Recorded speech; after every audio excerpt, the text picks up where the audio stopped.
नमस्कार friends, welcome to our channel Insights YP के वार्षिने। दोस्तों, आपने अक्सर सुना होगा कि इस बैंक में फ्रॉड हो गया, उस बैंक में फ्रॉड हो गया।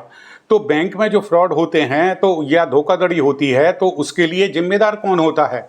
सरकार होती है, बैंक होता है, या बैंक के ऑडिटर्स होते हैं, या जो फ्रॉडस्टर है वो जिम्मेदार होता है? आज हम इसी बात पर चर्चा करेंगे। बैंक हमारे देश की अर्थव्यवस्था की रीढ़ माने जाते हैं।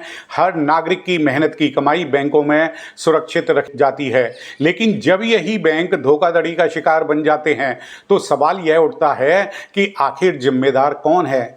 क्या यह सरकार की लापरवाही है, या बैंक का मैनेजमेंट इसके लिए रिस्पॉन्सिबल है, या फिर ऑडिट करने वाली जो संस्थाएं होती हैं, ऑडिटर्स होते हैं, वो इसके लिए रिस्पॉन्सिबल है, या सिर्फ फ्रॉडस्टर लोग, धोखेबाज लोग?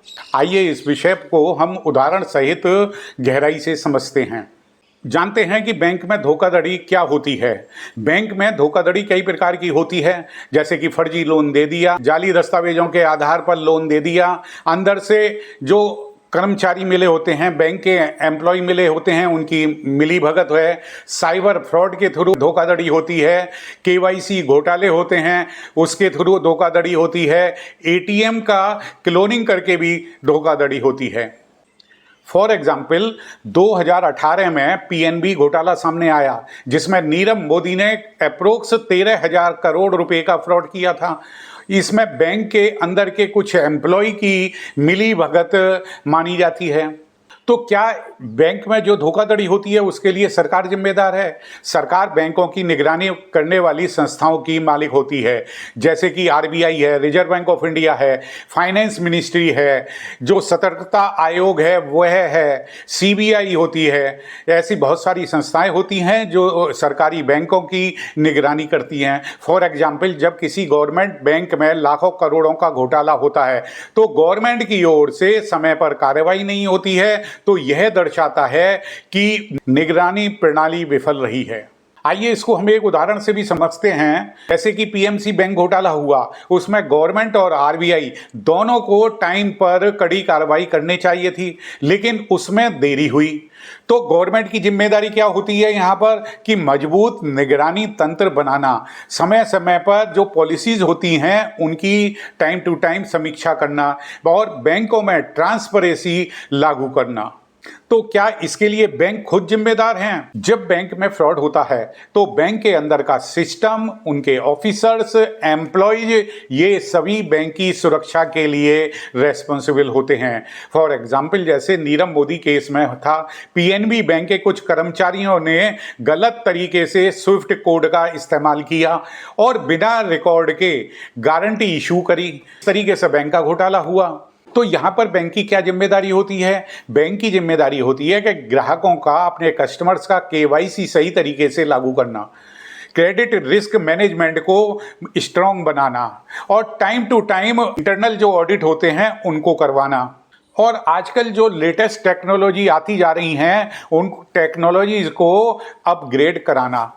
अब हम इस पर आते हैं कि जो बैंक में फ्रॉड होता है, क्या उसके लिए ऑडिटर जिम्मेदार हैं? बैंक के आंतरिक और बाहरी ऑडिटर्स पर यह जिम्मेदारी होती है कि वे time to time bank accounts की जांच करें, लेकिन कई बार या तो ऑडिट में लापरवाही हो जाती है या फिर जानबूझकर उसकी अनदेखी कर दी जाती है, जिसकी वजह से इस तरीके की घटनाएं घटित होती हैं। फॉर एग्जाम्पल, सत्यम घोटाले में ऑडिटर्स ने वर्षों तक अकाउंट्स में जो गड़बड़ी हो रही थी उसको पकड़ा नहीं। तो ऑडिटर्स की क्या जिम्मेदारी होती है? कि बैंकों की बैलेंस शीट और उसके जो अकाउंट होते हैं उनकी निष्पक्ष जांच करे, फर्जी खातों और जो ट्रांजैक्शन होते हैं उनकी पहचान करे, और टाइम टू टाइम रिपोर्ट बना करके संबंधित अधिकारियों को देना। ये ऑडिटर्स की जिम्मेदारी होती है। अब हम आते हैं कि फ्रॉडस्टर क्या इसके लिए जिम्मेदार होते हैं? दोस्तों देखिए, जब भी कोई घोटाला होता है तो वह घोटाला बिना किसी घोटालेबाजी के संभव ही नहीं है, चाहे वह कस्टमर हो, बैंक का कर्मचारी हो, या बाहरी अपराधी हो। यह सब प्लानिंग वे में बैंक को नुकसान पहुंचाया जाता है। फॉर एग्जाम्पल, ललित मोदी, नीरव मोदी, मेहुल चोकसी, विजय माल्या, ये सब ऐसे नाम हैं जिन्होंने बैंकों से बड़े बड़े लोन लिए और फिर देश छोड़ करके भाग गए। उनकी भी जिम्मेदारी थी। लेकिन उन्होंने अपनी जिम्मेदारी पूरी नहीं करी। तो उनकी क्या जिम्मेदारी थी? तो यहाँ पर धोखेबाजों को पहचानना और समय पर उनको रोकना, और ऐसे मामलों में उनकी जो प्रॉपर्टी होती है उसको सीज कर लेना, विदेशों से प्रत्यर्पण कराना। तो अभी हमने जो नीरव मोदी का जो केस बताया था उसमें जो इसकी प्रॉपर्टी है, प्रॉपर्टी सीज हो चुकी है, अब उसके प्रत्यर्पण की आगे बात चल रही है। अब यहाँ पर एक अभी रिसेंटली सर्वे कराया गया था। उस सर्वे में यह पता लगाया गया था कि बैंकों में जो घोटाले होते हैं उसके लिए रेस्पॉन्सिबल कौन होता है।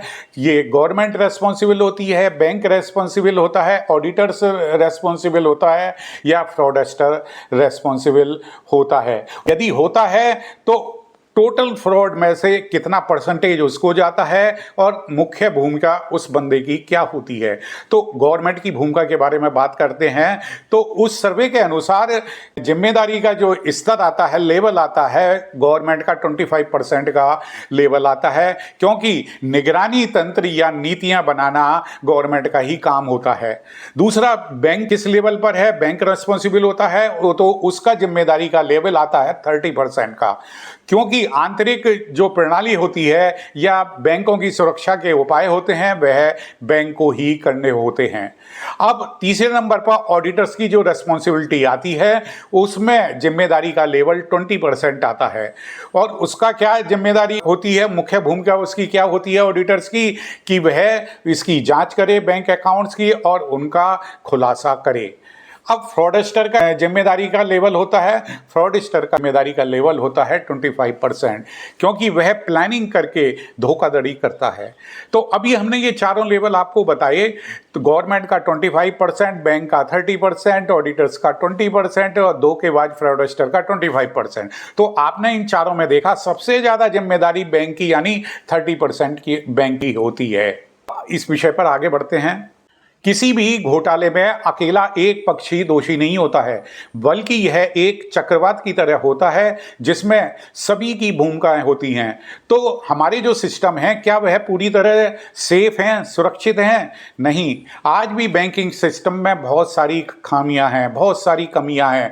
समय पर टाइम टू टाइम ऑडिट नहीं होता है, और जो होता है पुराने टेक्निक सिस्टम हैं, कर्मचारियों की ट्रेनिंग में कमी होती है, भ्रष्टाचार की बहुत संभावना है, और यदि बैंकों में भी पता चल जाता है तो उसको सप्रेस किया जाता है, दबाया जाता है। फॉर एग्जाम्पल 2020 में यस बैंक का संकट आया, तो इसमें बैंक के मैनेजमेंट द्वारा खराब लोन देने की जो पॉलिसी थी उसके कारण बैंक जो है डूबने की कगार पर पहुंच गया।